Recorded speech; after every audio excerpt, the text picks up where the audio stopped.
Welcome welcome to new session. তোমরা যারা জেনপাস ইউজির পরীক্ষা দেবে তোমাদের জন্য আজকে জেনপাস ইউজির প্রিভিয়াস ইয়ারের কোশ্চেন। আজকে আমরা কেমিস্ট্রি থেকে 2017 সালের যে কোশ্চেনগুলো সেই কোশ্চেনগুলো ডিটেলসে স্যার সলভ করাচ্ছেন। মনোযোগ সহকারে প্রথম থেকে শেষ পর্যন্ত এই ক্লাসটি দেখবে। তোমরা যদি সমস্ত প্রিভিয়াস ইয়ারের কোশ্চেন এক জায়গায় পেতে চাও, প্র্যাকটিস করতে চাও, প্লে স্টোর থেকে লার্ন মাইল অ্যাপটি ইনস্টল করবে। পিওয়াইকিউ সেকশনে আসবে, এখানে সমস্ত প্রিভিয়াস ইয়ারের কোশ্চেন 2017 থেকে 2024 সাল পর্যন্ত অ্যানসার শিট সমেত দেওয়া রয়েছে প্র্যাকটিস করার জন্য। অবশ্যই লার্ন মাইল অ্যাপটি ইনস্টল করে নেবে। তোমাদের পরীক্ষার ডেট অলরেডি বলে দিয়েছে, তাই অল্প সময় হাতে রয়েছে এই কয়েকদিন, যাতে তোমরা ভালো প্রস্তুতি নিতে পারো। তোমরা যদি আমাদের পেইড ব্যাচে যুক্ত হতে চাও, মাত্র 999 টাকা খরচ করে আমাদের পেইড ব্যাচে যুক্ত হতে পারো। এখানে আমরা biology, physics, chemistry, English, reasoning এই 5টি সাবজেক্টের ডিটেলসে প্রত্যেকটি চ্যাপ্টার ধরে আমরা ক্লাসগুলো করাবো এবং এক্সাম ওরিয়েন্টেড ভাবে যে জায়গাগুলো ইম্পর্টেন্ট, যেখান থেকে কোশ্চেন আসছে, যে জায়গা থেকে কোশ্চেন আসতে পারে সেইগুলোই আলোচনা করব। সঙ্গে মক টেস্ট, সাজেশন সেট সমস্ত কিছুই তোমরা পাবে। যারা পেইড ব্যাচে যুক্ত হতে চাও, নিচে দেওয়া হোয়াটসঅ্যাপ নাম্বারে হোয়াটসঅ্যাপ করে বিস্তারিত জেনে নেবে এবং আমাদের সঙ্গে কন্ট্যাক্ট করে নেবে। যদি সরাসরি অ্যাডমিশন করতে চাও, লার্ন মাইল অ্যাপটি ইনস্টল করো, এখানে পেইড ব্যাচ সেকশনে আসবে, তারপরে আমাদের এই ব্যাচটি পাবে। এখানে পেমেন্ট করলে অটোমেটিক্যালি ব্যাচে জয়েন হয়ে যাবে। স্যার, ক্লাস শুরু করুন। তো হ্যালো এভরিওয়ান, ওয়েলকাম ব্যাক। আজ আমরা যে টপিকটা নিয়ে আলোচনা করব সেটা কি না, সেটা হচ্ছে আমাদের জেনপাস প্রিভিয়াস ইয়ারে যে কোশ্চেন এসেছে 2017, সেই 2017-এর কোশ্চেনগুলো আমরা one by one complete discuss করব। যে কেমিস্ট্রির যে পার্টটা এসেছে সেই পার্টটা, ঠিক আছে? তো চলো শুরু করা যাক ওয়ান বাই ওয়ান। দেখো, আমি তোমাদের কোশ্চেন করানোর সাথে সাথেও তোমাদের প্রবাবল আর কি কোশ্চেন হতে পারে সেটা সম্বন্ধে বলবো। এই জন্য তোমরা নোট ডাউন করে অবশ্যই রাখবে এবং আমি এর সাথে সাথে কিছু কিছু হোমওয়ার্ক দিব, যেগুলো কিন্তু তোমরা কমেন্ট বক্সে লিখে অবশ্যই জানাবে, ঠিক আছে? আর তোমরা পেন পেপার নিয়ে কিন্তু বসবে, এটা আমার রিকোয়েস্ট। কারণ তোমরা যখন সলভ করছো ভালোভাবে সলভ করবে, তার সাথে হোমওয়ার্কগুলো লিখে তোমরা কমেন্ট বক্সে জানাবে, ঠিক আছে? চলো শুরু করা যাক ওয়ান বাই ওয়ান। দেখো, এখানে যেটা ফার্স্ট কোশ্চেন রয়েছে সেই কোশ্চেনে কি লেখা রয়েছে না, CH2 double bond CH single bond C triple bond C। তার মানে কি, এই যে কম্পাউন্ডটা রয়েছে এই কম্পাউন্ডের হাইব্রিডাইজেশন জিজ্ঞেস করেছে, C2 আর C3 কার্বনের হাইব্রিডাইজেশন। তো তোমাদেরকে C3 কার্বন প্রথমে দেখতে হবে কোনটা C2 কার্বন। এই জন্য তোমাকে একটা কি পয়েন্ট মনে রাখতে হবে। কি পয়েন্ট কি না, কি পয়েন্ট হচ্ছে যে এই যে কম্পাউন্ডটা রয়েছে এই কম্পাউন্ডটার দেখো, আমি এখানে যদি 1 দিই, এখানে 2 দিই, এখানে 3 আর এখানে 4, তার মানে কার্বনের এদিক থেকে 4, তাহলে C3-র যে হাইব্রিডাইজেশন হবে সেই হাইব্রিডাইজেশনটা কি হবে? আরেকটা আমি লিখছি কি, এখানে 1, এখানে 2, এখানে 3 আর এখানে 4। তাহলে তোমরাই বলো কোন নমিনক্লেচারটা সঠিক। এদিক থেকে লিখলে 4 নাম্বার সঠিক, এদিক থেকে 4 নাম্বার লিখলে সঠিক। এটার জন্য তোমাদেরকে নমিনক্লেচার সম্বন্ধে জানতে হবে। আর নমিনক্লেচার রুলে আমাদের দেওয়া রয়েছে, তোমরা বইয়ে দেখবে যে ডবল বন্ডের আগে কি, ফার্স্ট ডবল বন্ড প্রথমে হয়, দেন তোমার কি হয় না ট্রিপল বন্ড হয়। তাহলে নমিনক্লেচার যখন দেখব, এই নমিনক্লেচারটা প্রথমে ডবল বন্ডের দিক থেকে লিস্ট প্রায়োরিটি নাম্বার হবে ডবল বন্ডটা, সেটা কি না 1 নাম্বার হবে। সো এই জন্য 1 2 3 এই দিকটা হচ্ছে আমার সঠিক। এই যে এই দিকের নাম্বারিংটা করেছি, এই নাম্বারিং কি ভুল। বুঝতে পেরেছ কেন ভুল হলো? এরপরে আমরা দেখছি C2 and C3 কার্বন আমরা খুঁজবো। তাহলে দেখো, C2 হচ্ছে এই কার্বনটা আর C3 কার্বন হচ্ছে এই কার্বনটা। আমরা কনসেপ্টে বলেছিলাম আমাদের প্রিভিয়াস ক্লাসে, সেখানে তোমাদের ডিসকাস করে দিয়েছিলাম, যদি তোমার কাছে সিঙ্গেল বন্ড থাকে, CC সিঙ্গেল বন্ড থাকে, CC ডবল বন্ড থাকে এন্ড CC ট্রিপল বন্ড থাকে, ঠিক আছে? তখন কি করবে না, এই যে CC সিঙ্গেল বন্ড থাকে, এই যে কার্বনগুলো থাকে, এটা হয় কি sp3 হাইব্রিডাইজেশন, এটা হয় sp2 হাইব্রিডাইজেশন, আর ট্রিপল বন্ড থাকলে sp হাইব্রিডাইজেশন হয়। এগুলো কি না sp হাইব্রিডাইজেশন, ওকে? আর এটাও কি sp2 হাইব্রিডাইজেশন, আর এই কার্বন হচ্ছে কি না sp3। তাহলে এখানে দেখো একটা ট্রিপল বন্ড একটা ডবল বন্ড, C2 যেটা জুড়ে রয়েছে সেই কার্বনটা কি না সেই কার্বনটা হচ্ছে sp2 হাইব্রিডাইজেশন, কারণ ডবল বন্ড জুড়ে রয়েছে। আর C3 কার্বনে দেখো ট্রিপল বন্ড জুড়ে রয়েছে, তার মানে sp হাইব্রিডাইজেশন। তাহলে আমাদের অ্যান্সার কি হবে sp2 sp। বোঝা গেছে না কিভাবে আমরা একটা কোশ্চেনের পারফেক্ট অ্যান্সার করছি? সো এই জন্য এটার অপশন কি হবে না C2 এন্ড C3 বলেছে sp2 sp। দেখো তোমাদের এক্সামে কিন্তু কোশ্চেন দেখো একটু অপশন যদি দেখো ঘুরিয়েও দিয়েছে, কিন্তু দেখো sp sp-টিও দিয়েছে। তোমরা যদি এদিক থেকে রং সাইন কনভেনশনে যদি তোমরা নোমেনক্লেচার করতে তাহলে ভুল হয়ে যেত। এর সঠিক অ্যান্সার হচ্ছে কি অপশন বি sp2, প্রথমে C2 কার্বন তারপর। এই জন্য যখন কোশ্চেন কোনো অ্যানালিসিস করবে, অ্যানালিসিস করার সময় তোমরা কিন্তু ধ্যান দিয়ে দেখবে কিভাবে আমরা অপশনটাকে চুজ করছি বাই এলিমিনেশন, এগুলো কিন্তু। চলো আমরা নেক্সট কোশ্চেন আসছি। তোমাদেরকে একটা আমি হোমওয়ার্ক দিচ্ছি, তোমরা কমেন্ট বক্সে লিখে জানাবে, ঠিক আছে? নেক্সট দেখো আমি তোমাদের নেক্সট কোশ্চেন নিয়ে আসছি, যে কোশ্চেনটা হচ্ছে কি না সেকেন্ড কোশ্চেন। আর সেকেন্ড কোশ্চেনে যেটা এসেছে, ধরা যাক STPT-তে 112 ml গ্যাসীয় নাইট্রোজেনের তরলে রূপান্তরিত করা হলো, তার ভর কি হবে? সেই ভর যখন আমরা নির্ণয় করব আমাদেরকে মনে রাখতে হবে কি না গ্যাস যে ভলিউম অকুপাই করে থাকে সেটা হচ্ছে কি 22,400 লিটার গ্যাস অকুপাই ভলিউম থাকে।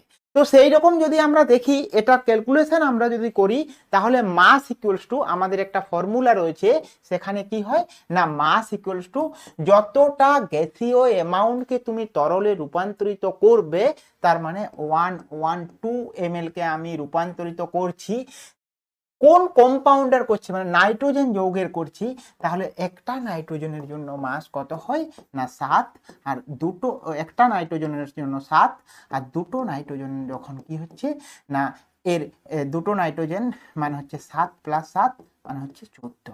এটা হচ্ছে কি এর অ্যাটমিক নাম্বার। যদি দেখি আমি এদের কি টোটাল ইলেকট্রন সংখ্যা দেখছি, এটা 7 মানে হচ্ছে ইলেকট্রন সংখ্যা। আর যদি মাস দেখি তাহলে একটা নাইট্রোজেনের মাস কত হয়, মাস একটা নাইট্রোজেনের 14, আর দুটো নাইট্রোজেন মাস মানে হচ্ছে কত 28। এটা তোমরা গুলিয়ে ফেলো না, এটা আমরা ইলেকট্রনস দেখছি, 14টা ইলেকট্রনস থাকে, কিন্তু মাস হয় কি নাইট্রোজেন একটা নাইট্রোজেনের মাস হয় 14, দুটো নাইট্রোজেনের মাস হচ্ছে কত 28। তাহলে এখানে নাইট্রোজেনের মাস কত হবে না 28 ডিভাইডেড বাই কত না 22400। এটা যখন তোমরা ক্যালকুলেট করবে তোমাদের অপশন বি সঠিক অ্যান্সার হবে, তোমরা অ্যান্সার করে দেখবে, ঠিক আছে? 0.14 গ্রাম হবে সঠিক। বোঝা গেছে না? তো তোমাদের এক্সামে এইরকম রিলেটেড যদি কোশ্চেন আসে, তোমরা আজ লেখা আছে মাস অফ নাইট্রোজেন, তোমাদের এক্সামে কোশ্চেন আসতে পারে মাস অফ অক্সিজেন। এই জন্য তোমরা এটা ফর্মুলাটা লিখে রাখবে নোটটা। মাস যদি বলে কোনো একটা গ্যাসীয় পদার্থকে তরলে রূপান্তরিত করলে তখন এই ফর্মুলা ব্যবহার করা হয়। তোমরা নোট ডাউন করে শর্ট নোট করে লিখে রাখো। তারপরের কোশ্চেন আমরা দেখছি, তোমাদের যে নেক্সট কোশ্চেন রয়েছে সেটা হচ্ছে কি না সেখানে লেখা রয়েছে 10⁻³ মোলার HCl এর জলীয় দ্রবণে pH এর ক্ষেত্রে কোনটি সঠিক? যখন HCl রয়েছে, সো HCl মানে কি আমাদেরকে প্রথম দেখতে হবে এই যে 10⁻³ মানে কি, এটা তোমাদের জানা উচিত, কারণ 1/100 যদি হয় তখন হয় কি 10⁻², 1/1000 যদি হয় তখন হয় কি না 10⁻³ ঠিক আছে? আর একটা কি মোলার HCl, মোলার মানে কি না মোলার হচ্ছে একটা ইউনিট, মানে এই যে ইউনিট নেওয়া হয়েছে ইউনিট, মোলার হচ্ছে একটা কনসেন্ট্রেশনের ইউনিট, কত কনসেন্ট্রেশন, এই কনসেন্ট্রেশনের মানে গাঢ়ত্বের ইউনিট হচ্ছে এখানে কি মোলার। সেই 10⁻³ মোলার HCl জলীয় দ্রবণে পিএইচ এর ক্ষেত্রে কোনটি সঠিক? পিএইচ সবসময় কি হয় না 7 থেকে কি হবে না 7 থেকে কম হবে পিএইচ। কারণ আমরা যদি পিএইচ দেখি, পিএইচ এর টোটাল যে স্ট্রেংথ থাকে সেটা কি না পিএইচ এই মাঝে থাকে কি 7, এখানে 6, এখানে 5, এখানে 5-এর পরে হচ্ছে তোমার 4, 3, 2, 1 পিএইচ। এদিকে 7-এর পরে এদিকটা 8, 9, 10, 11, 12, 13 আর এটা 14। তাহলে এই যে 1 থেকে 7 এই পার্টটা কি হয় না এটা অ্যাসিডিক পার্ট হয়, অ্যাসিডিক পার্ট হয়। যার পিএইচ ভ্যালু 1 সেটা মোর এসিক, যার 7 কাছাকাছি তার মানে অ্যাসিডিটিটা তার কম, আর যার পিএইচ ভ্যালু কি না 14 সেটা হচ্ছে মোর বেসিক, তার থেকে পিএইচটা এই জন্য কি অ্যাসিডিটি মনে রাখবে রিভার্স অফ বেসিসিটি, যার অ্যাসিডিক বেশি তার বেসিক তার মানটা, এই জন্য 1 থেকে 14 পিএইচ মিটারে থাকে, আর সেখানে 7 পর্যন্ত অ্যাসিডিক, 7টা অ্যাকচুয়ালি নিউট্রাল পয়েন্ট হয়, আর এদিকটা অ্যাসিড হয় আর এটা বেসিক হয়, এটা অ্যাসিডিক পার্ট আর এটা হচ্ছে বেসিক পার্ট। ওকে, এটা তোমরা লিখে রাখবে কোনো সময় তোমাদের যদি অ্যাসিডিক রিলেটেড কিছু কোশ্চেন আসে। HCl মানে 7 থেকে, দেখো 7 থেকে কম হবে, অ্যাসিডিক নেচার না, 7 থেকে কম হবে, এই জন্য এর অ্যান্সার কি হবে না অপশন সি হবে। ঠিক আছে, নেক্সট দেখো কোশ্চেন আমাদের রয়েছে কি না কোন ক্ষেত্রে মৌলগুলির বিশুদ্ধীকরণ তড়িৎ বিশ্লেষণের দ্বারা সম্পন্ন হয়। কোন ক্ষেত্রে, দেখো কপার জিঙ্ক লেখা রয়েছে, জার্মেনিয়াম সিলিকন লেখা রয়েছে, জিরকোনিয়াম টাইটেনিয়াম লেখা রয়েছে, এন্ড জিঙ্ক মার্কালি লেখা রয়েছে। সো মৌলের বিশুদ্ধকরণের সময় যে মৌলটি ইউজ করা হয় সেটি কি না কপার অ্যান্ড জিঙ্ক। মনে রাখবে কপার জিঙ্ক, কপার ও মেটাল আর জিঙ্কও মেটাল। তো তড়িৎ বিশ্লেষণের সময় কপার আর জিঙ্ক মেটালই ব্যবহার করা হয়, কপার জিঙ্ক মেটালে তড়িৎ বিশ্লেষণে বিশুদ্ধ করা হয়।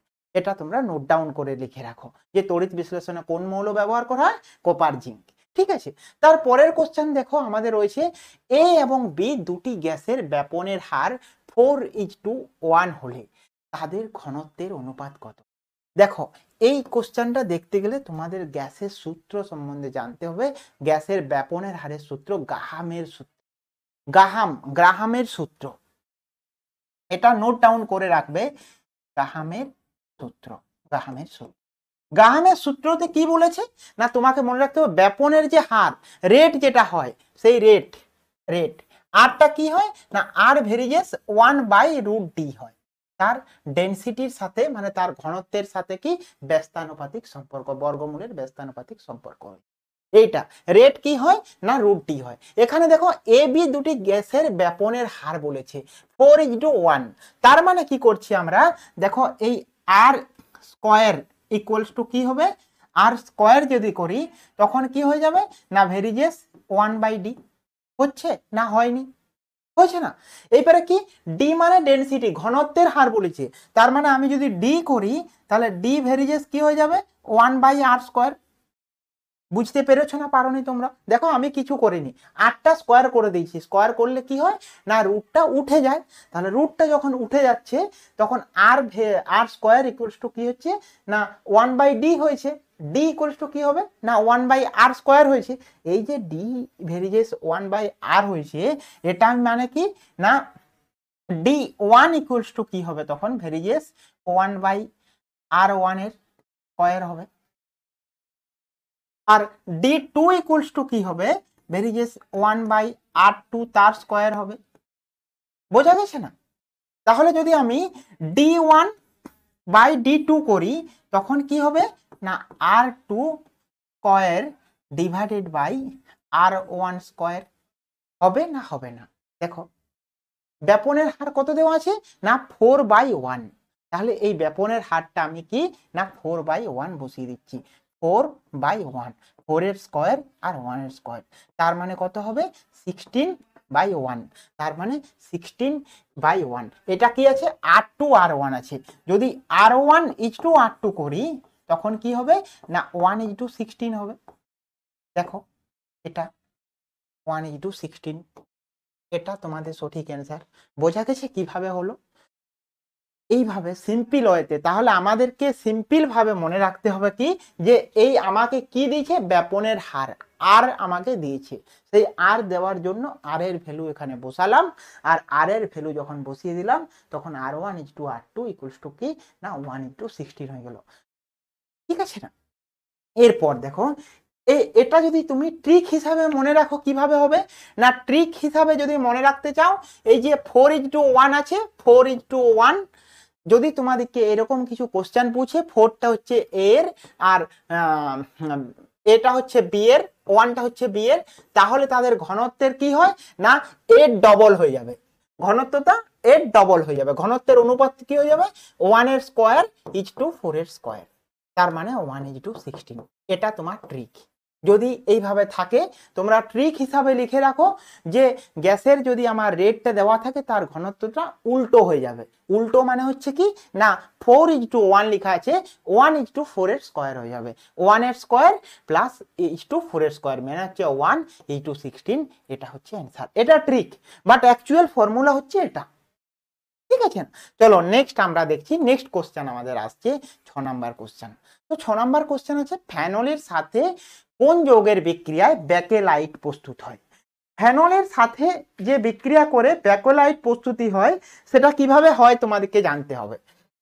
এই যে ফেনল রয়েছে, ফেনলের ফর্মুলা কি তোমাদেরকে তো আগে ফেনল কাকে ফেনল বলবে সেটা তো জানতে হবে তোমাদের। ফেনল কিভাবে হয় না ফেনলের যে স্ট্রাকচার সেটা হচ্ছে কি না এইটা, এটাকে ফেনল, ফেনল এটা, এটা, এটাকে ফেনল বলা হয়। আর ফেনলের সাথে কার বিক্রিয়া, কোন যৌগের বিক্রিয়ার সাথে ব্যাকেলাইট প্রস্তুত করা হয়। ফেনলের সাথে যদি HCHO ফর্মালডিহাইড, এটার নাম কি না ফর্মালডিহাইড। এটা আমি তোমাদের ক্লাসে পড়িয়েছিলাম না কিভাবে ফর্মালডিহাইড হয়। সেই ক্লাসে দেখবে যে ফেনলের সাথে যদি ফর্মালডিহাইডের রিঅ্যাকশন হয় তখন সেখানে কি ফর্মেশন হয় না ব্যাকেলাইট ফর্মেশন হয়।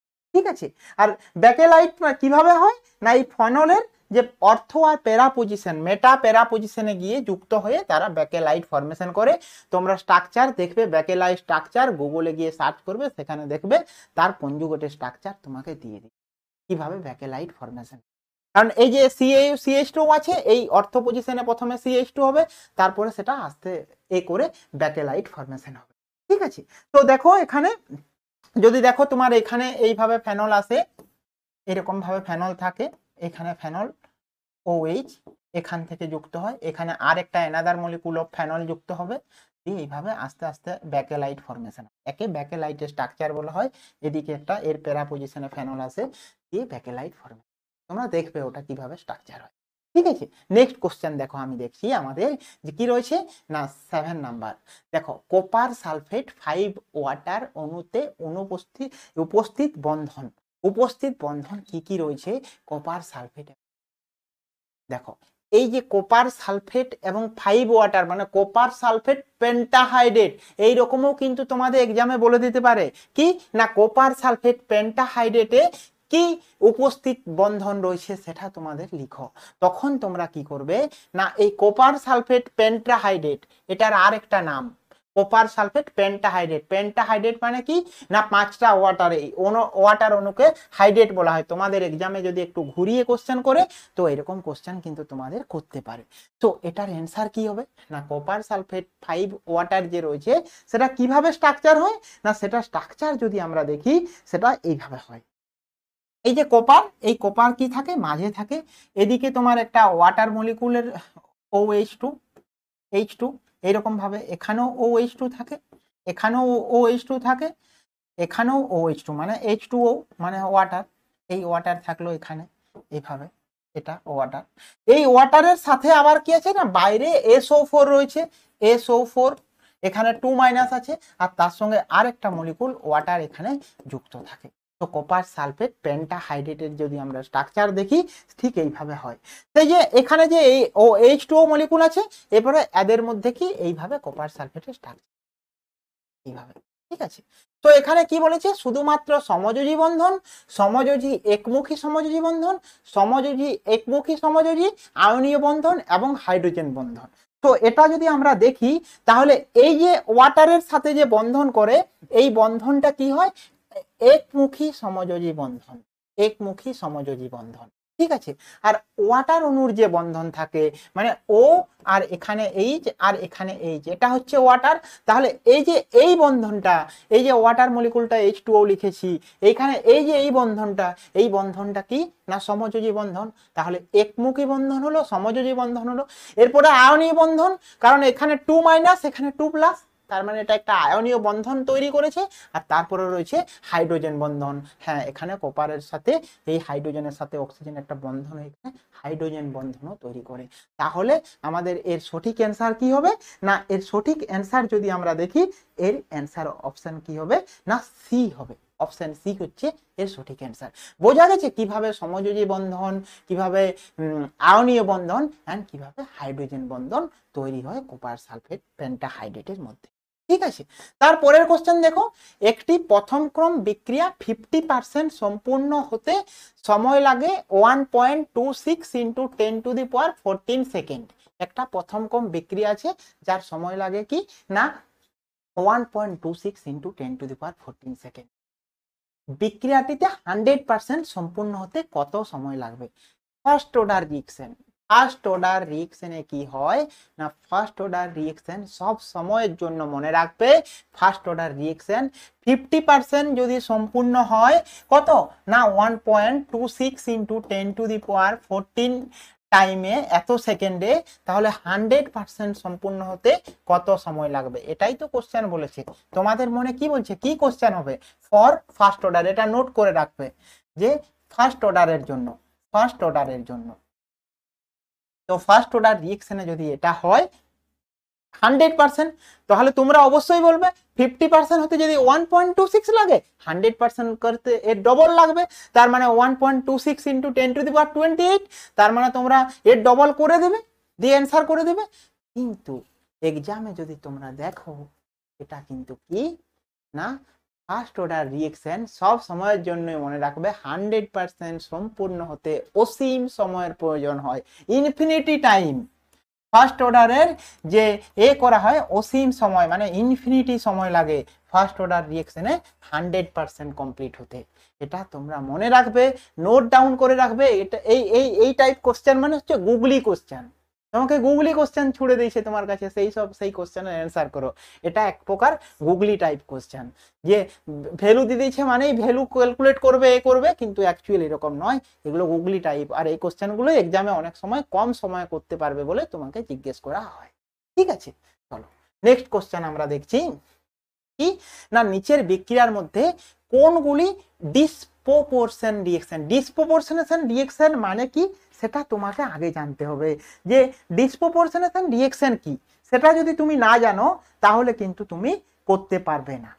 ডিসপ্রপোর্শনেশন মানে কি না যে রিঅ্যাকশন, এই যে ডিসপ্রপোর্শন রিঅ্যাকশন বলেছে না, এটার মানে যে অক্সিডেশনও হবে আর রিডাকশনও হবে।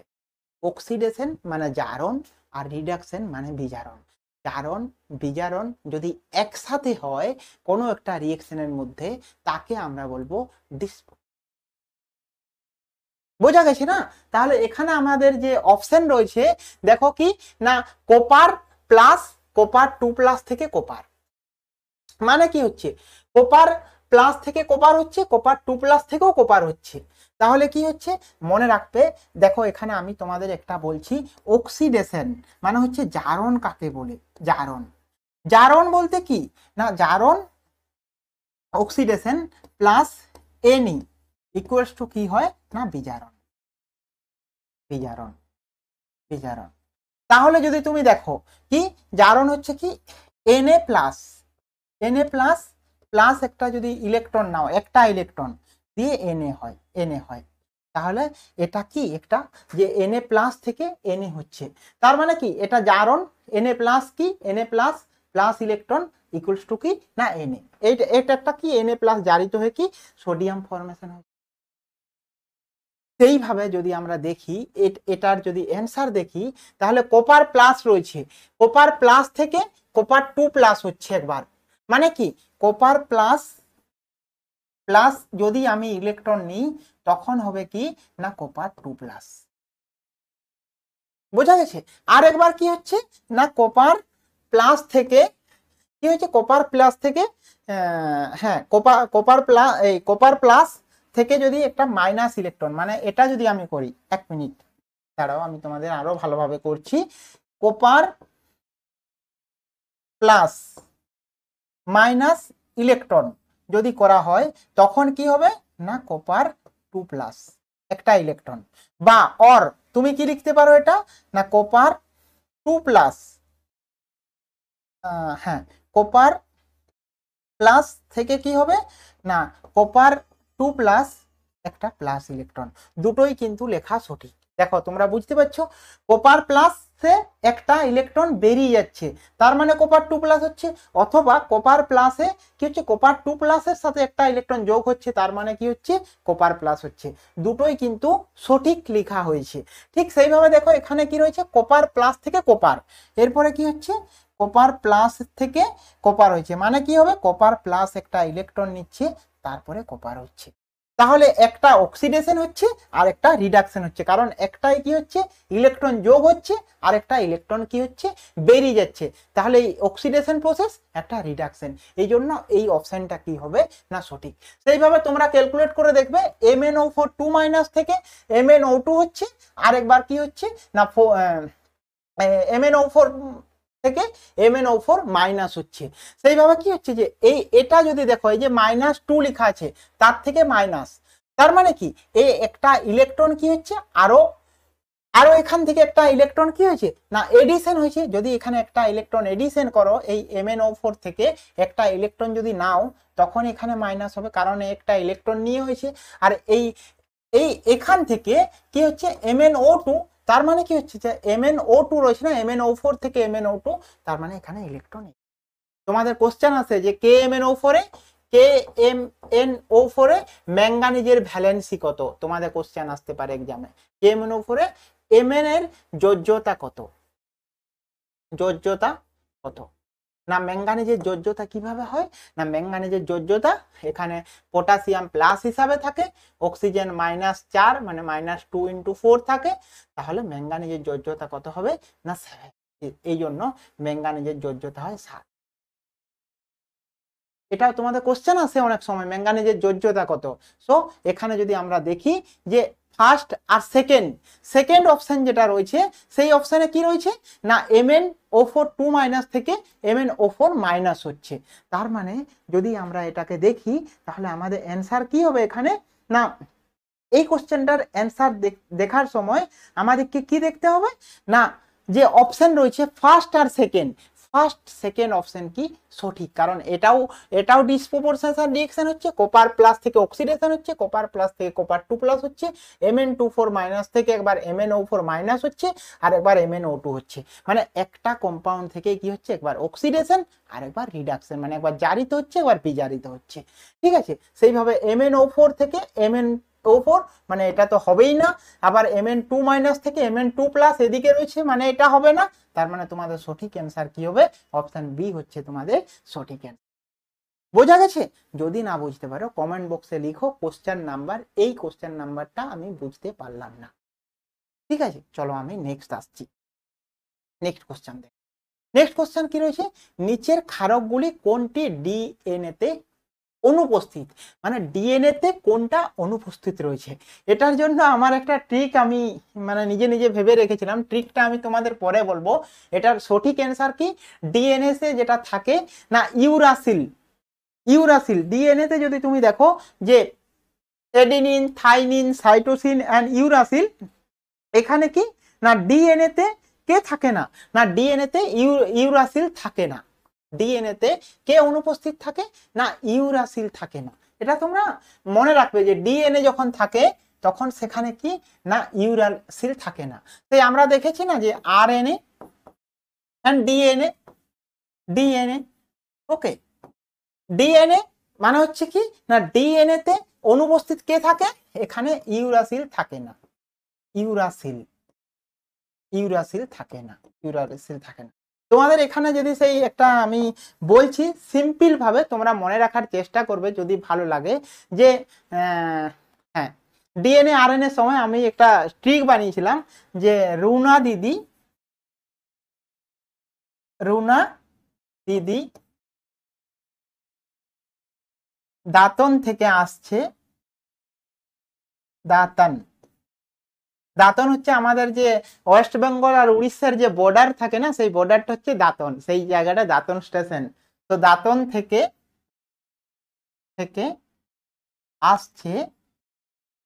আসছে সিজিতে, মানে ছত্তিশগড়ে, সিজিতে ওকে, এটা মনে রাখবে। রুনা মানে কি না আরএনএ, রুনা মানে হচ্ছে আরএনএ। সো আরএনএ তে ইউরাসিল থাকে, আর দিদি মানে হচ্ছে ডিএনএ, রুনা দিদি, দিদি তো এইভাবে। তো দাঁতন, দাঁতন মানে হচ্ছে কি না ডিএনএ, ডিএনএ তে কে কে থাকে না adenine, adenine, thymine, guanine and cytosine. বোঝা গেছে? তাহলে যে কে কে থাকে ডিএনএ তে, ডিএনএ তে adenine, guanine and adenine, thymine, guanine and cytosine থাকে। আর আরএনএ তে কে কে থাকে না আরএনএ তে থাকে কি না দেখো এই আরএনএ তে ইউরাসিল, তারপর হচ্ছে সাইটোসিন এন্ড গুয়ানিন।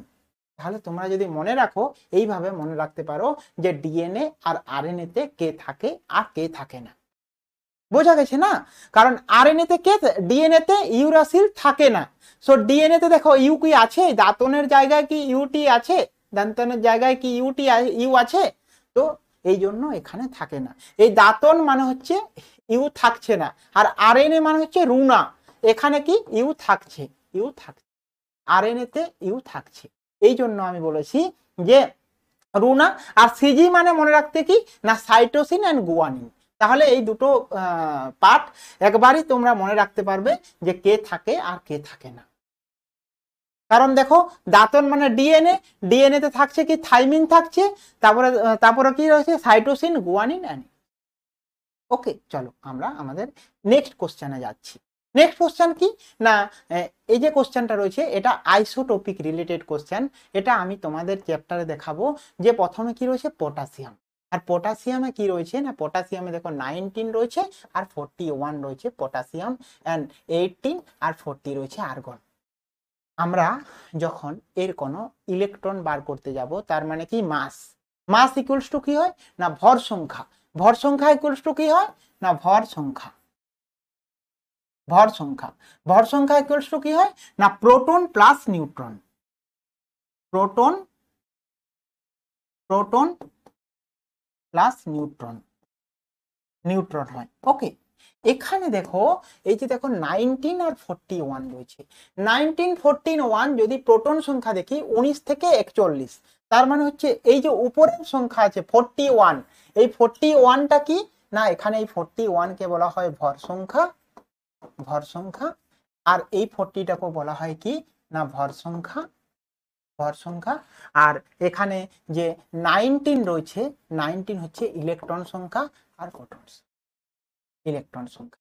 তাহলে এর কত হবে না এর প্রোটন সংখ্যা, দেখো ভর সংখ্যা বলেছি প্রোটন প্লাস নিউট্রন, তাহলে নিউট্রন সংখ্যা কত হবে এখানে, নিউট্রন সংখ্যা হবে কত না 41, 41 মাইনাস 19, তার মানে হচ্ছে 9 2 11, 9 2 11, 1 2 4 হচ্ছে 22টি। আর এটা কত হবে না এরও 40 মাইনাস 18, তার মানে 22টি, 22টি। তার মানে দুটোরই নিউট্রন সংখ্যা কত হয়েছে না এরও নিউট্রন সংখ্যা 22 আর এরও নিউট্রন সংখ্যা 22। তাহলে দুটো মলিকুলেরই নিউট্রন সংখ্যা 22 রয়েছে। এরপরে আমাদের যে এ রয়েছে আইসোটোপ, আইসোটোপ তোমরা লিখবে কি আইসোটোপ, আইসোটোপ, টোপ। তারপরে আইসোটোন, আইসোটোন। তারপরে কি আইসোবার, আইসোবার। ওকে, আইসোটোপ, টোপ মানে এইটা থাকবে যে প্রোটন, আইসোটোপ এইরকম লিখবে। আর আইসোটোপ মানে তোমরা মনে রাখবে এই যে আইসোটোপ মানে পি মানে হচ্ছে প্রোটন, প্রোটনটা কি থাকে সেম থাকে, সেম একেই থাকে, একে বলা হয় আইসোটোপ। বোঝা গেছে? প্রোটনটা সেম মানে কি মনে করো এই H1 প্রোটিয়াম, হাইড্রোজেনের 3টে আইসোটোপ থাকে H1 2 আর H1 3। এই যে প্রোটিয়াম, ডয়টেরিয়াম এন্ড টাইটিয়াম, হাইড্রোজেনের 3টি আইসোটোপ থাকে প্রোটিয়াম, ডয়টেরিয়াম এন্ড টাইটিয়াম। দেখো এখানে যে প্রোটন সংখ্যাগুলো রয়েছে এই প্রোটন সংখ্যাগুলো কি না সেম রয়েছে, এই জন্য এদিককে আমরা আইসোটোপ বলছি। আর আইসোটোন মানে কি, টোন মানে হচ্ছে নিউট্রন, এই নিউট্রন সংখ্যাটা হ্যাঁ নিউট্রন, নিউট্রন সংখ্যাটা সেম থাকবে তখন তাকে আইসোটোন বলবে। তাহলে এর সঠিক দেখো এখানে এরও নিউট্রন সংখ্যা কত 22, এরও নিউট্রন সংখ্যা 22, তাহলে এর সঠিক অ্যান্সার কোনটা হবে, অপশন সি হবে, 11 এর সি হবে কি তোমার না সঠিক অ্যান্সার। বোঝা গেছে কিভাবে আমি বললাম তোমাদের আইসোটোন এন্ড আইসোবার, তার কারণ হচ্ছে এটা আমাদের দেখতে হবে আইসোটোপ কোনটা আর আইসোবার কোনটা। ঠিক আছে, চলো আমরা নেক্সট কোশ্চেন দেখছি। নেক্সট কোশ্চেন কি রয়েছে না, এটা 2000 কেলভিন উষ্ণতায় নাইট্রোজেন অক্সিজেন বিক্রিয়ায় সাম্য ধ্রুবক 4 × 10⁻⁴ অনুঘটকের উপস্থিতিতে বিক্রিয়াটি 10 গুণ তাড়াতাড়ি সাম্য অবস্থায় পৌঁছায়। সো অনুঘটকের উপস্থিতিতে 2000 কেলভিনে বিক্রিয়াটির সাম্য ধ্রুবকের মান কত হবে। দেখো এই যে বিক্রিয়াটি রয়েছে, দেখো এখানেও 2000 কেলভিন টেম্পারেচারে কি হচ্ছে, 2000 কেলভিন টেম্পারেচারে বিক্রিয়াটির সাম্য ধ্রুবক যে মানটা রয়েছে, অনুঘটকের উপস্থিতিতে বিক্রিয়াটি 10 গুণ তাড়াতাড়ি পৌঁছায়। তো তোমাদেরকে জানতে হবে অনুঘটক কি, কারণ অনুঘটক হচ্ছে একটা রিঅ্যাকশনের বিক্রিয়ার গতিবেগকে বাড়ায়। অনুঘটক মানে বিক্রিয়ার গতিবেগকে বাড়ায়।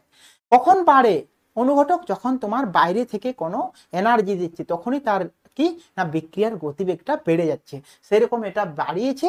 সো তার সাম্য ধ্রুবকের মান কি চেঞ্জ হবে, যখন তার বিক্রিয়াটা বেড়ে যাচ্ছে তার সাম্য ধ্রুবকের মানটা কি চেঞ্জ হবে না, এখানে মনে রাখবে এই সাম্য ধ্রুবকের মানের কোনো কি না বিক্রিয়ার গতি বাড়ানোর সাথে এর কোনো থাকে না। এই জন্য এর যে সাম্য ধ্রুবকের মান কি হবে, এ 4 × 10⁻⁴ কারণ যেটা ছিল সেই মানটাই হবে, ধ্রুবকের মান এখানে কোনো চেঞ্জেস হয় না।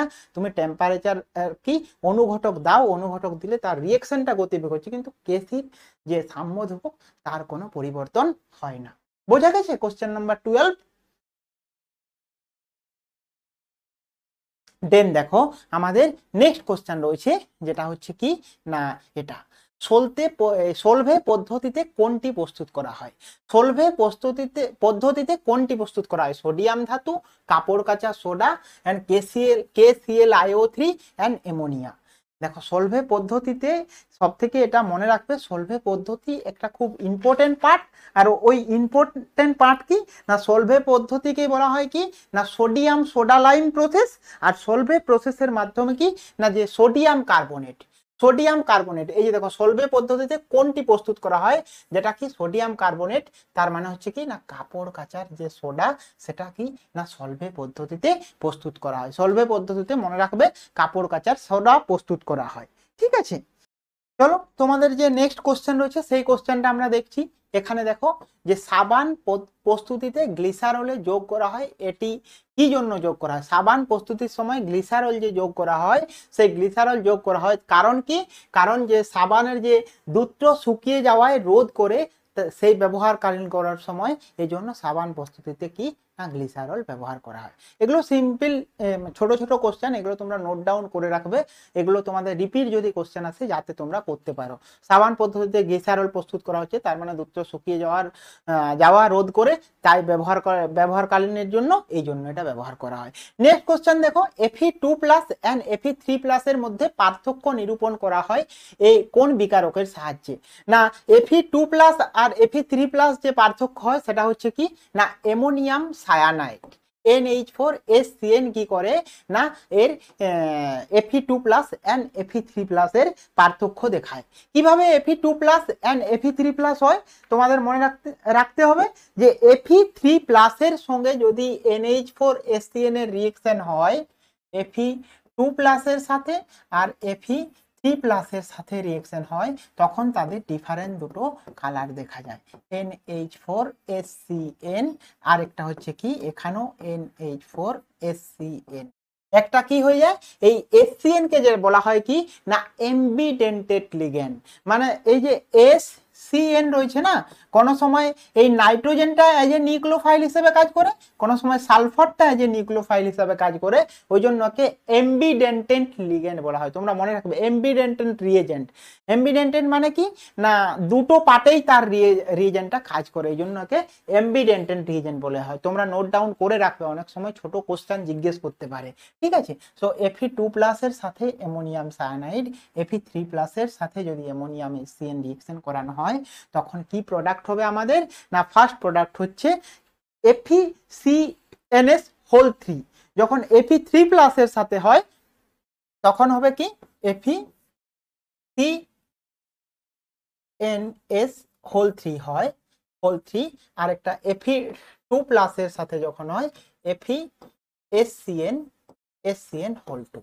এটা FeSCN2 FeCNO2 তার মানে কি হয় না এটা দুটো এখান থেকেই Fe2+ এন্ড Fe3+ এর পার্থক্য দেখা যায় যে FeCNS3 থাকে তার মানে সেটা হচ্ছে কি না ফেরিক থায়োসায়ানাইড সেটা রেড কালার হয় ফেরিক থায়োসায়ানাইড ওই জন্য FeCNS এইভাবে হয় আর FeSCN2 এইভাবে এই জন্য এখানে এটার যে সঠিক অ্যান্সার সেটা হচ্ছে অপশন ডি ঠিক আছে নেক্সট দেখো আমি আরেকটা কোশ্চেন নিয়ে আসছি যে এটা এস্টারিফিকেশন পরীক্ষার দ্বারা কোন কার্যকারী গ্রুপ শনাক্ত করা যায় aldehyde phenolic OH carboxylic acid and carbonyl group তোমাদের 12 এর বইয়ে দেখবে তোমাদের যে 8 মোস্ট ইম্পর্টেন্ট রিএজেন্ট রয়েছে সেখানে দেখবে তোমরা যে অ্যালডিহাইডকে যখন শনাক্ত করা হয় তখন অ্যালডিহাইড কিটোনকে শনাক্ত করার জন্য 2,4-DNP টেস্ট করা হয় 2,4-ডাইনাইট্রোফিনাইল টেস্ট করা হয় ঠিক আছে আর যখন ফেনলিক OH কে করা হয় তখন কি না ফেনলিক OH এর সঙ্গে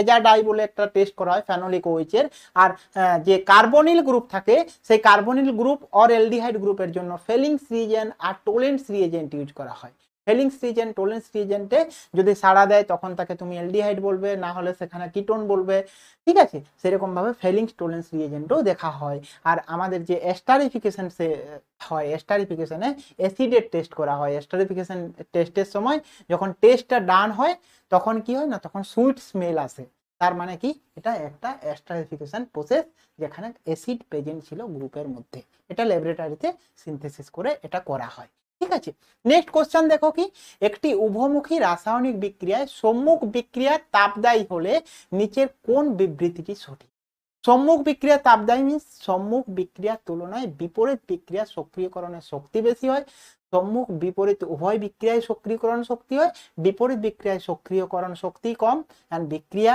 তাপ উৎপাদক এন্ড কোনো সক্রিয়তাকরণের জন্য শক্তির প্রয়োজন হয় না তাহলে এর অ্যান্সার যদি আমরা দেখি কি হবে না সম্মুখ বিক্রিয়ার তুলনায় তোমাদেরকে জানতে হবে তো সম্মুখ বিক্রিয়া কোনটা আর কোনটাকে উভয় উভয় বিক্রিয়া বলা হয় আর সম্মুখ বিক্রিয়া হচ্ছে এই এ থেকে যদি টোটালি বি ফরমেশন হয়ে যায় এটা হচ্ছে কি না সম্মুখ বিক্রিয়া আর উভমুখী কি না এ থেকে আমি বি ফরমেশন করলাম আবার বি থেকে এ তে যদি রিভার্স হয়ে যায় এটাকে বলা হয় উভমুখী বিক্রিয়া তাহলে সম্মুখ আর উভমুখ রাসায়নিক বিক্রিয়া বলেছি না কোনো উভমুখী রাসায়নিক বিক্রিয়ায় সম্মুখ বিক্রিয়াটি তাপদায়ী হলে মানে উভমুখী বিক্রিয়া মানে এই দিকে যে সম্মুখ বিক্রিয়া হয়েছে ওটা যদি তাপদায়ী হয় তখন কি হবে সম্মুখ বিক্রিয়ার তুলনায় বিপরীত বিক্রিয়ার সক্রিয়করণ শক্তির মান কি হয় না বেশি হয় সম্মুখ বিক্রিয়ার থেকে যদি এদিকে এরো হয় তখন তার সক্রিয়করণ শক্তির মান বেশি হয় এই জন্য এর সঠিক অ্যান্সার কি হবে না অপশন এ সঠিক হবে আর অপশন বি সি ডি লেখা রয়েছে দেখো সম্মুখ বিপরীত বিক্রিয়া উভয় বিক্রিয়ায় সক্রিয়করণ শক্তি সমান হবে না হবে না কারণ এখানে তো বলে দিয়েছে না একজন তাপদায়ী হচ্ছে যদি তাপদায়ী হয় তাহলে সমান কি করে হবে এই জন্য অপশন এ ছিল বিপরীত বিক্রিয়া সক্রিয় বিপরীত বিক্রিয়ায় কি করে কম হবে না এটা বেশি হয় বিপরীত বিক্রিয়া সক্রিয়করণ শক্তিটা বেশি হবে দেন বিক্রিয়ায় তাপ উৎপাদক তাই সক্রিয়করণ শক্তির প্রয়োজন না সক্রিয়করণ শক্তির অবশ্যই প্রয়োজন হয় জন্য সঠিক অ্যান্সার হচ্ছে অপশন এ ঠিক আছে তো নেক্সট দেখো আমাদের যে কোশ্চেন রয়েছে এরপর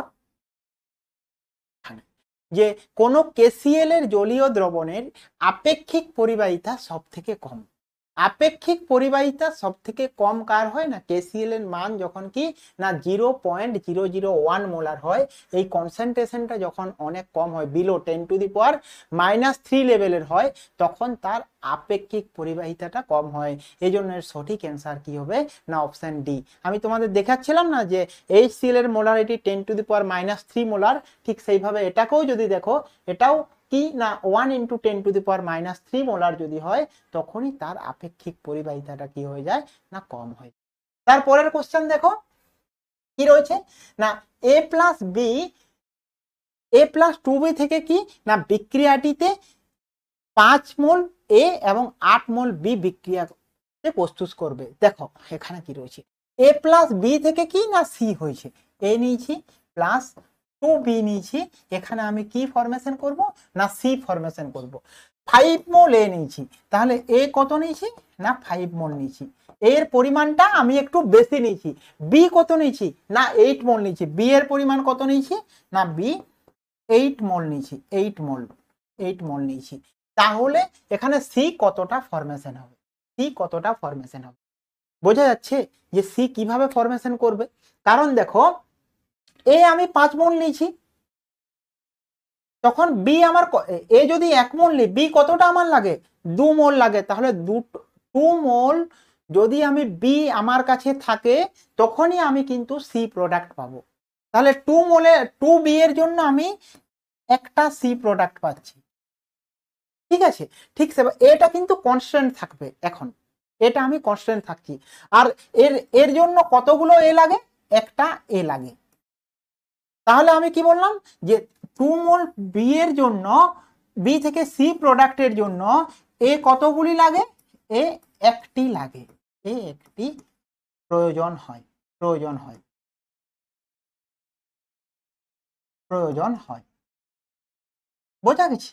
তাহলে দেখো ঠিক সেইভাবেই আমাদের কি না 8 মোল বি বলেছে, তাহলে কি হবে 4 ইন্টু 2b, মানে 8 মোল বি হয়েছে, তার মানে 8b। 8bর জন্য একও আমি 4 মোল সি উৎপন্ন হবে, তখন কতগুলো লাগবে? না 4a লাগবে। মানে এ কতগুলো লাগছে? 4টি, 4টির প্রয়োজন হয়। এখানে এ কতগুলো দিয়েছে আমাকে? 5টি এই এ কত লেখা আছে এখানে? 5 মোল।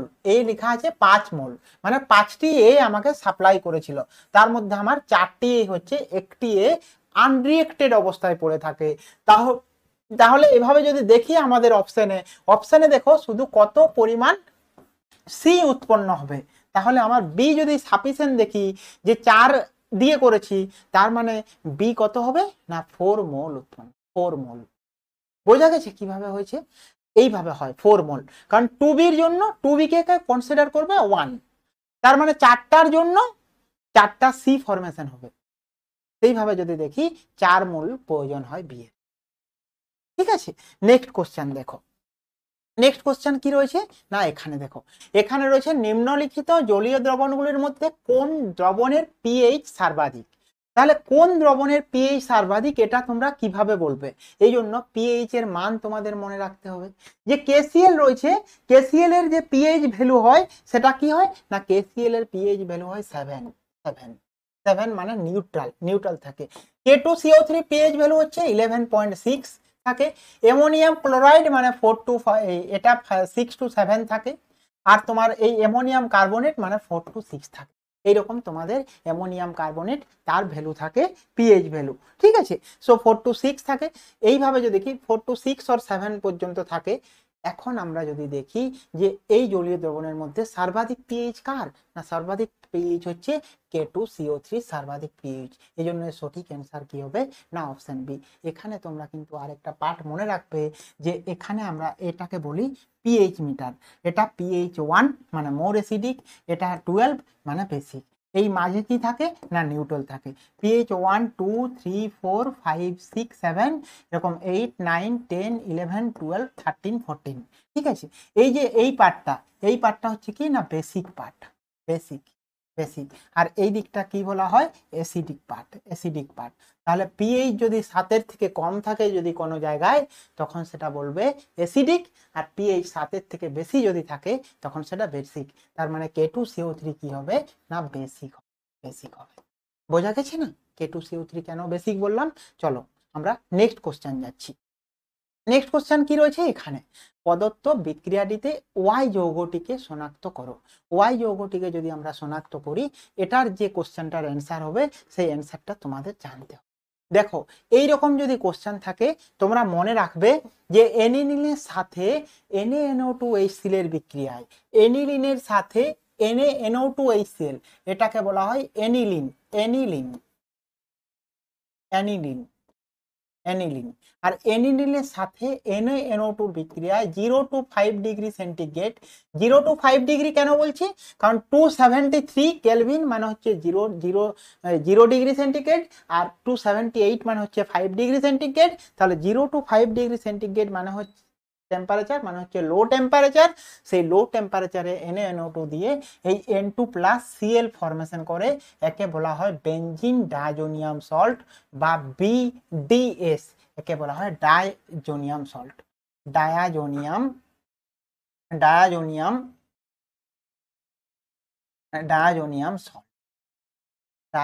সল্ট। ওকে, তো এই যে বেনজিন ডায়াজোনিয়াম সল্ট নিচে এর সাথে ক্লোরিনের বিক্রিয়া করছি, সো ডায়াজোনিয়াম কি সল্টে যদি ক্লোরিনের বিক্রিয়া করি তখন কি হবে, ক্লোরোবেনজিন হবে। ঠিক সেইভাবে যদি তোমার কপার ক্লোরাইড ক্লোরোবেনজিন, মানে এর সঠিক অ্যান্সার হচ্ছে এটা। এইখানে যদি আমি সোডিয়াম ফ্লুরাইড বা পটাশিয়াম ফ্লুরাইড দিই তখন ফ্লুরোবেনজিন হয়, ফ্লুরোবেনজিন। যদি KBr দিই মানে পটাশিয়াম ব্রোমাইড দিই তখন ব্রোমোবেনজিন হয়। এটা ডায়াজোনিয়াম সল্ট থেকে করা হয়। আবার এখানে যদি আমরা ওয়াটার দিই তখন ফেনল ফর্মেশন, এই ওয়াটার দিলে এই বেনজিন, হ্যাঁ এইভাবে ফর্মেশন। তো এই পার্টগুলো তোমাদেরকে মনে রাখতে হবে যে কিভাবে ডায়াজোনিয়াম সল্টের আরো অন্য তোমাদের কিন্তু রিঅ্যাকশন এক্সামে বলতে পারে।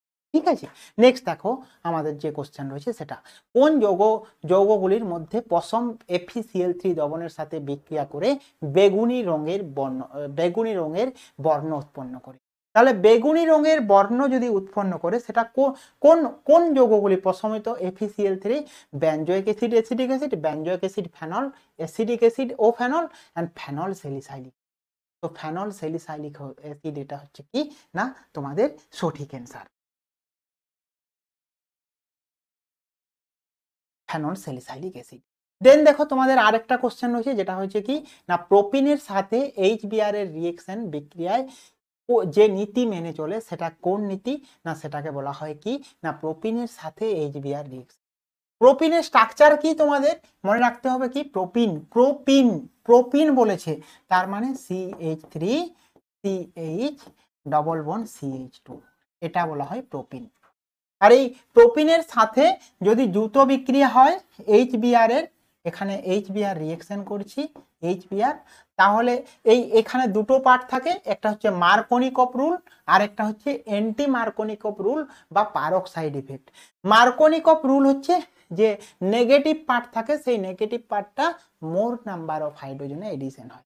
এই যে HBr আছে না, HBr মানে কি H প্লাস আর Br মাইনাস হয়, তাহলে এই যে নেগেটিভ পার্ট আছে এই নেগেটিভ পার্টটা এই ডবল বন্ডের লেস নাম্বার অফ হাইড্রোজেন যদি আমরা দেখি, তাহলে দেখো এখানে যদি তুমি দেখো এই যে এই কার্বনটায় এখানে একটি হাইড্রোজেন আছে আর এই কার্বনটায় কতগুলো হাইড্রোজেন আছে, দুটি হাইড্রোজেন আছে। তাহলে অ্যাকর্ডিং টু মার্কনিকভ রুল এই বিআরটা যাবে কোথায়, লেস নাম্বার অফ হাইড্রোজেনে, তার মানে এর যে প্রোডাক্ট হয় সেটা CH3 CHBr, তারপরে হচ্ছে কি না CH2H, এইভাবে এডিশন প্রোডাক্ট হয়। এটা হয় কি না মার্কনিকভ রুল, মার্কনিকভ রুল, ওকে, মার্কনিকভ নীতি। আর অ্যান্টি মার্কনিকভ নীতি কি হয় জানো তো, এই অ্যান্টি মার্কনিকভ নীতি হচ্ছে কি না যখন এই HBr এর সাথে যদি H2O2 বা পারক্সাইড দেওয়া থাকে, পারক্সাইড লেখা থাকে, এটা খুব ইম্পর্টেন্ট লিখে রাখবে, যদি পারক্সাইড দেওয়া থাকে তখন ব্রোমিনটার যে এডিশন হয় সেটা হচ্ছে CH3 CHH, আর এখানে কি হয়ে যাবে CH2Br, এখানে ব্রোমিন চলে যাবে। আর এই ব্রোমিনের যে এডিশন হচ্ছে ডিউ টু পারক্সাইড ইফেক্ট, এই পারক্সাইড ইফেক্টের জন্য একে বলা হয় anti Markovnikov rule. Anti Markovnikov rule কেন, অ্যান্টি মার্কনিকভ রুল হলে মোর নাম্বার অফ হাইড্রোজেনে নেগেটিভ পার্টটা এডিশন, এই জন্য এই প্রোডাক্টটা। সো দুটো আলাদা প্রোডাক্ট হয়। এর যে সঠিক অ্যান্সার প্রোপিনের সাথে HBr এর, দেখো 2017 এর কোশ্চেন আমরা আলোচনা করছি, আসবো আমরা 2025, তার মডিফাইড কোশ্চেন কিন্তু এটা হতেই পারে, ঠিক আছে। আর এটাই হচ্ছে কি না আনসিমেট্রিক্যাল অ্যালকিন, কারণ এটা সিমেট্রিক্যাল অ্যালকিন নয়, এটা আনসিমেট্রিক্যাল অ্যালকিন। আর আনসিমেট্রিক্যাল অ্যালকিনের ক্ষেত্রেই মার্কনিকভ অ্যান্টি মার্কনিকভ রুল, ঠিক আছে। চলো নেক্সট কোশ্চেনের আমরা দেখছি। নেক্সট কোশ্চেন দেখো কি আছে না, এই যে কোন যৌগটিতে হাইড্রোজেন বন্ধন বর্তমান, HCl রয়েছে, HCl মানে অ্যাসিডিক, ওখানে হাইড্রোজেন বন্ধন থাকে না, H2S ওখানেও হাইড্রোজেন বন্ধন থাকে না, শুষ্ক বরফ মানে হচ্ছে কার্বন ডাই অক্সাইড, ওখানে তুমি হাইড্রোজেন বন্ধন পাবে কি, তাহলে এর যে সঠিক অ্যান্সার সেটা হচ্ছে আইস হাইড্রোজেন বন্ডিং করেই তো আইসটা একসাথে, কেন আইসটা বরফ হচ্ছে মানে জলটা কিভাবে বরফ হচ্ছে না, তারা মলিকুলগুলো খুব কাছাকাছি হচ্ছে, তারপর তারা একটা হাইড্রোজেন বন্ডন গঠন করছে, তারপরে তো জলটা বরফে পরিণত হয়, এই জন্য hydrogen strongly hydrogen bonding in ice, okay, next question, তোমাদের এটা লাস্ট কোশ্চেন। এখানে লেখা রয়েছে Cl2O7 এর ক্লোরিনের জারণ সংখ্যা কত। আমি তোমাদের এই লেকচারে মিডিলে আমি তোমাদের অলরেডি ডিসকাস করেছি। সেখানে বললাম কি না, যেমন যদি KMnO4 লেখা থাকে, KMnO4 লেখা থাকে, ম্যাঙ্গানিজের জারণের সংখ্যা কত, ঠিক সেভাবে Cl2O7 লেখা রয়েছে, এর ক্লোরিনের জারণ সংখ্যা কত। ঠিক আছে, সব মনে রাখবে। অক্সিজেন মানে নেগেটিভ, এই পার্টটাকে এক্স ধরে দিবে, তার মানে 2x ইকুয়ালস টু কি হবে না 2x প্লাস এখানে কি হচ্ছে না -2 × 7। তোমরা এই ফর্মুলাটা মনে রাখবে, ইকুয়ালস টু 0 করে দেবে। এটাই যে ভ্যালু আসবে সেটাই তোমাদের কি না অ্যান্সার হবে। তাহলে 2x ইকুয়ালস টু কি হবে না +14। তাহলে x ইকুয়ালস টু কত হবে না 7। তাহলে এর জারণ সংখ্যা কত হবে না এই ক্লোরিনের x এর ক্লোরিনের জারণ সংখ্যা কত হবে +7। এই জন্য এর সঠিক। এটাও তুমি যদি দেখো এরকম ভাবে দেখো, পটাশিয়াম কি হিসাবে থাকে প্লাস হিসাবে থাকে, তাহলে 1, ম্যাঙ্গানিজকে x ধরছি 1 + x, আর অক্সিজেন মানে 4টা মানে -2 × 4 ওকে ইকুয়ালস টু 0। তাহলে এই যে x এর মানটা করছি, এই যে x করেছি x, তাহলে x ইকুয়ালস টু কি হবে এখানে না x equals to x1 - 8 equals to 0। তো x - 7 ইকুয়ালস টু 0। তাহলে x এর মান কত হবে, তাহলে MnO4 এর জন্য, এই জন্য এর জারণ সংখ্যা কত 7। তো এইভাবেও জারণ সংখ্যা নির্ণয় করা হয় যে Cl2O7 বা KMnO4 এর জারণ সংখ্যা। ঠিক সেইভাবে তোমাদের আমি একটা হোমওয়ার্ক দিচ্ছি, তোমরা কমেন্ট বক্সে লিখে জানাবে Cr2O7 এর জারণ সংখ্যা, ক্রোমিয়ামের জারণ সংখ্যা কত, ক্রোমিয়ামের জারণ সংখ্যা কমেন্ট বক্সে অবশ্যই জানাবে। আর এর সাথে সাথে তোমাদের যদি কোনো কিছু ডাউট থেকে থাকে এখানে কোশ্চেনগুলোর অ্যান্সারের মধ্যে, তো তোমরা কমেন্ট বক্সে লিখে বলো, আমি সলভ করে